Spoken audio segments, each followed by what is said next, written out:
Olá! Estamos começando mais um módulo do curso Enfrentamento à Violência Doméstica e Familiar contra a Mulher. Entender as dimensões psicossociais e psicológicas da violência contra a mulher é fundamental para combater esse mal. É disso que vamos tratar no módulo de hoje. Olá! Na videoaula de hoje, nós vamos tratar de como a psicologia pode contribuir para a gente abordar o tema da violência doméstica e familiar contra a mulher. A psicologia trabalha especialmente com processos de subjetivação, de como nos constituímos sujeitos. E nesse módulo, nós trazemos uma perspectiva de que essa constituição se dá juntando elementos biológicos, sociais, culturais, históricos e políticos. A violência, por sua vez, não se trata de algo natural, mas de processos sociais. Então vamos explorar justamente as relações possíveis entre esses processos de se tornar sujeito e esses processos de violência. Vamos falar agora sobre as relações entre violências, gênero e saúde. A violência é um tema bastante complexo. Pode ser dado vários significados e sentidos, por isso é chamado de um tema polissêmico, um conceito polissêmico, e também multicausal, justamente porque são vários os fatores que provocam as situações de violência. A violência também se constitui como um fenômeno sócio-histórico, ou seja, algo que vai sendo construído socialmente e durante a história da humanidade, e que está presente nas nossas várias relações sociais, políticas, culturais, econômicas. Por isso, a gente pode falar de violência no plural, violências, porque são diversas, são várias explicações, vários conceitos possíveis. Mas é muito importante que a gente consiga nomear, identificar e, especialmente, reconhecer o que é violência, que situações se constituem como violência, justamente para não naturalizar esse fenômeno, nem tornar algo normal. A violência doméstica, por sua vez, trata-se de uma questão de gênero, se refere a uma questão de gênero. E essa especificidade da violência, falar de uma violência de gênero, de uma violência específica contra a mulher, só foi possível especialmente por muitas lutas e reivindicações dos movimentos feministas. Nesse sentido, a gente precisa fazer uma distinção entre o sexo e o gênero, porque o sexo ele diz respeito aos elementos biológicos que constituem homens e mulheres, mas o gênero já se refere às construções sociais e está relacionado, por exemplo, aos papéis sexuais desempenhados ou construídos social e historicamente para homens e mulheres. Muitas vezes esses papéis sexuais, eles se tornam enrijecidos e a gente vai denominando que homem é assim, mulher dessa outra forma, homem pode isso, mulher pode outras coisas, mas numa relação entre homens e mulheres que colocam mulheres numa situação de desigualdade, de inferioridade, contribuindo para a sua exclusão e para as várias formas de violência. A violência doméstica, também conhecida como uma violência de gênero, é, portanto, uma violência contra a mulher pela sua condição de ser mulher. Quando a gente fala de mulher, a gente fala tanto de mulheres cisgênero como transgênero, e também a gente traz um recorte de idade, Também nos referimos a meninas, crianças e adolescentes. Além disso, a questão de gênero precisa ser tratada na sua relação com outras categorias, como raça, etnia, idade, classe social, entre outras. Quais seriam, então, as relações entre as violências e a saúde? A gente traz uma compreensão de saúde como uma resultante de vários elementos. A moradia, a alimentação, o trabalho, a renda, o meio ambiente, o lazer, a liberdade. É uma compreensão de saúde que trata o ser humano de uma forma integral e com direitos fundamentais assegurados desde o seu nascimento. Então, as violências, as diversas formas de violências, elas provocam efeitos negativos sobre a saúde. E nesse sentido, se constitui como uma violação a esses direitos. A violência contra a mulher constitui uma questão social, de direitos humanos e também de saúde pública. E no Brasil existem vários marcos lógicos e legais para delimitar essa questão. Em 1983 foi criado um Programa de Assistência à Saúde Integral da Mulher, consagrado na Constituição Federal de 1988. Já em 2004 foi criada a Política para a Atenção à Saúde Integral da Mulher. Em termos legais, tem um destaque importantíssimo a Lei Maria da Penha, em 2006. Em 2003, foi instaurado o DISC 180, um número para receber as denúncias de violência contra a mulher, e também uma lei que torna obrigatória a notificação, torna compulsória a notificação de casos de violência por parte dos serviços de saúde, tanto público como privado. Além disso, em 2003 também é criada a Secretaria de Políticas para as Mulheres. Em 2004, fruto da primeira Conferência Nacional de Mulheres, é instituído o Plano de Políticas Nacionais, o Plano Nacional de Políticas para Mulheres. E em 2007, criado o Pacto de Enfrentamento à Violência contra a Mulher. Esse plano, o plano criado em 2004, ele é atualizado em 2008, na segunda conferência, constituindo o segundo Plano Nacional de Políticas para a Mulher. A violência doméstica contra a mulher envolve algumas expressões de violência, dentre as quais se destacam a violência física, a violência psicológica, a violência sexual e a violência patrimonial. Quando a gente fala de mulheres, crianças e adolescentes, a gente pode incluir também a negligência e o abandono. Essa violência doméstica, ela se caracteriza especialmente por acontecer no ambiente do lar, da casa, o ambiente doméstico. E nas relações entre pessoas que têm uma certa intimidade, entre familiares, companheiros, entre pessoas desse ambiente doméstico e familiar. E nesse contexto, estão muito entrelaçadas três tipos de violência, especialmente a violência física, psicológica e sexual. Muitas vezes elas acontecem de uma forma simultânea, entrelaçadas, como foi dito. Uma questão muito importante de se considerar em relação à violência doméstica contra a mulher é que, por acontecer justamente em espaços privados, ela tem como uma das principais características o silêncio e a invisibilidade. Não ser vista, ser subnotificada e ser guardada, muitas vezes nem mesmo identificada como uma forma de violência.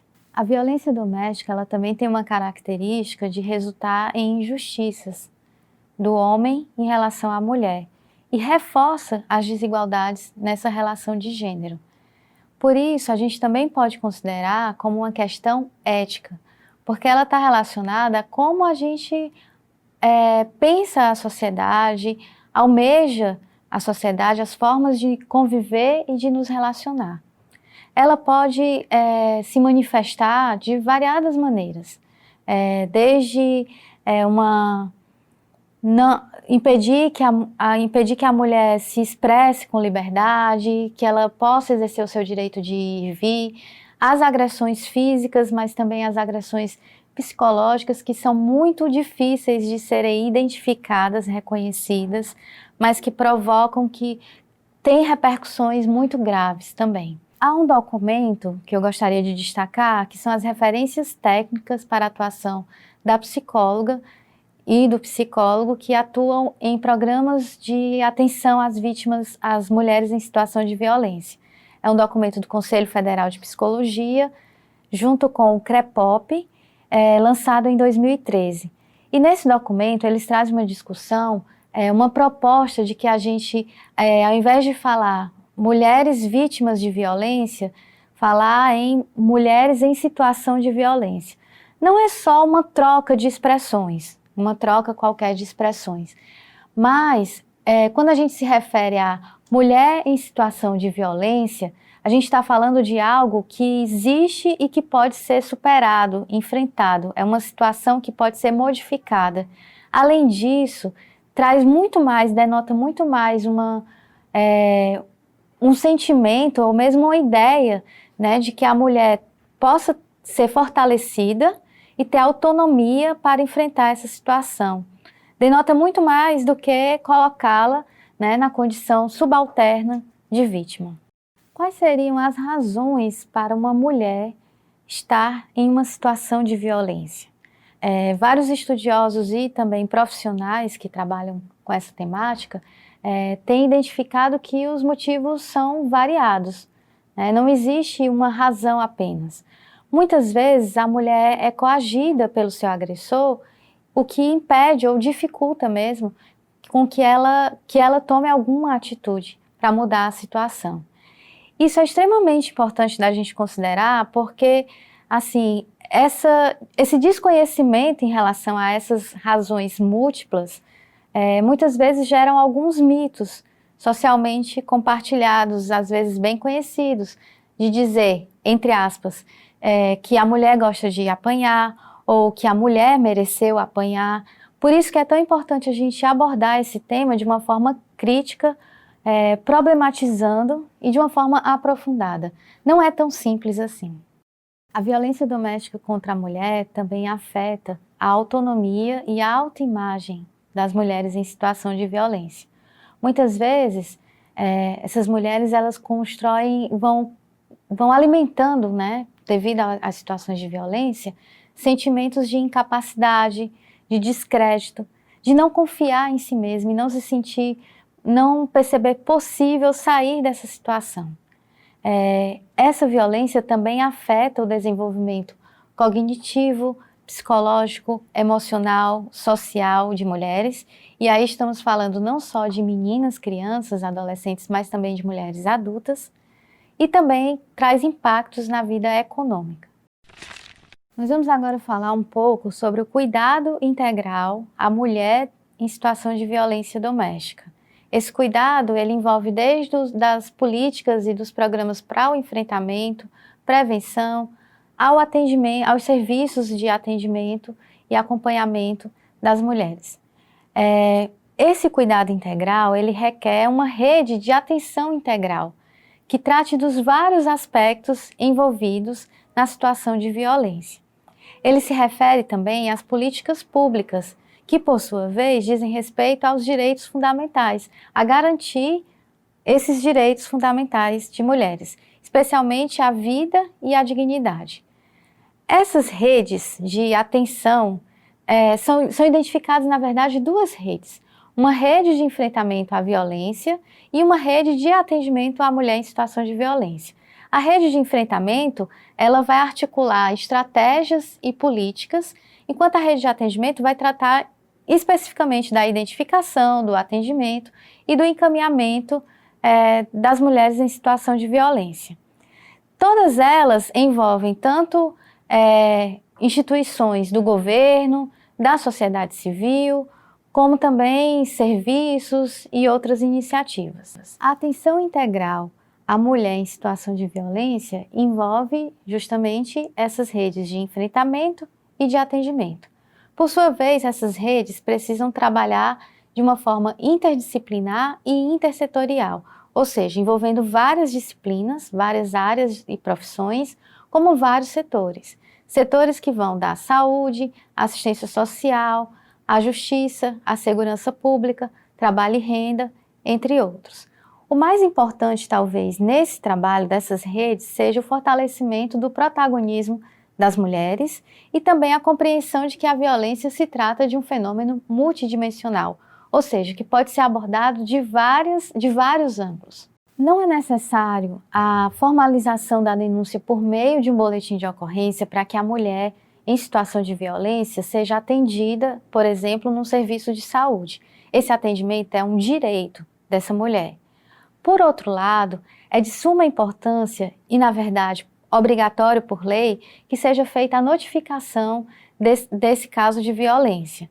Essas notificações, elas são um importante dado epidemiológico, mas elas não constituem só uma estatística, mas também uma pressão política dos movimentos de mulheres e que vai incidir justamente na avaliação e nas decisões sobre investimentos de políticas públicas voltadas para as mulheres. Há algumas ações ou atividades características do atendimento à mulher em situação de violência. Elas são muito comuns na prática da psicologia, mas pelas normas desses atendimentos, elas são compartilhadas por outras profissões também. São, por exemplo, a escuta qualificada, o acolhimento, o fortalecimento dessas mulheres, a superação da situação de violência e a promoção da autoestima. Para finalizar, nós trazemos alguns destaques sobre o atendimento às mulheres em situação de violência. Um deles é que é necessário considerar que muitas vezes essas mulheres estão vivenciando uma situação de ausência de recursos, estão fora do mercado de trabalho, por exemplo, e isso é significativamente dificultador para o enfrentamento e a superação da situação de violência. Isso precisa ser considerado. Outro aspecto bastante importante é de que quem atende as mulheres em situação de violência precisa escutar suas histórias desde as suas perspectivas, ou seja, considerar as razões, os motivos, sem trazer os julgamentos ou os preconceitos que envolvem esse tema. Além disso, nessa escuta, é importante tanto considerar também os fatores de vulnerabilidade e risco, como os fatores de proteção, com que essa mulher pode contar para o enfrentamento dessa situação. Ou seja, não cabe à mulher provar que viveu, que passa por uma situação de violência e muito menos ao profissional julgar essa mulher. Por fim, um ponto também muito importante, claro, é que cada mulher ou menina, criança, adolescente, em situação de violência, vai ter um ritmo próprio para compreender esse processo e poder agir em relação a ele. Então, da mesma forma como é importante escutar as singularidades dessas mulheres, também considerar os seus ritmos. Um aspecto bastante importante quando a gente fala da violência doméstica contra a mulher e dessa rede integral de atenção é o atendimento não revitimizante, ou seja, que essa rede esteja de uma forma bem articulada, com os fluxos entre serviços bem trabalhados, para que a mulher não precise estar expondo, relatando, falando e revivendo a situação de violência a cada relato, o que pode provocar constrangimentos, sofrimento, além de poder contribuir para que ela mesma desista de procurar ajuda profissional. Embora a gente observe um aumento das discussões, dos debates, assim como das estratégias e ações para a prevenção e para o atendimento da mulher em situação de violência, acontece que essas violências, elas continuam subnotificadas e a violência doméstica, em especial, um fenômeno invisível. Isso pode ser percebido, por exemplo, e explicitado com o que a gente tem assistido, testemunhado durante a pandemia, em que houve um aumento significativo dos casos de violência doméstica. Ou seja, as mulheres, elas continuam sendo discriminadas por serem mulheres. Além disso, permanece uma série de preconceitos, de discriminações também relacionadas às mulheres que estão em situação de violência, o que, como já foi pontuado em outros momentos, mais dificulta do que colabora para que essa violência seja enfrentada e que essas mulheres busquem ajuda. Na videoaula de hoje, nós falamos da violência doméstica contra a mulher na sua perspectiva psicossocial, com as contribuições da psicologia, discutindo vários conceitos, contextos, algumas questões que se destacam. Concluímos, então, esperando que você tenha aproveitado bem a aula, que ela tenha contribuído para o seu conhecimento, para fortalecer também as suas práticas e que a nossa aula, que a nossa discussão reverbere em solidariedade, cuidado e respeito no enfrentamento à violência contra a mulher. Chegamos ao fim de mais uma aula. No próximo módulo, vamos tratar da rede de atenção e proteção. Enquanto isso, você pode estudar todos os módulos no nosso ambiente virtual de aprendizagem, pelo link cursos.fdr.org.br. Obrigada pela sua atenção e até a próxima!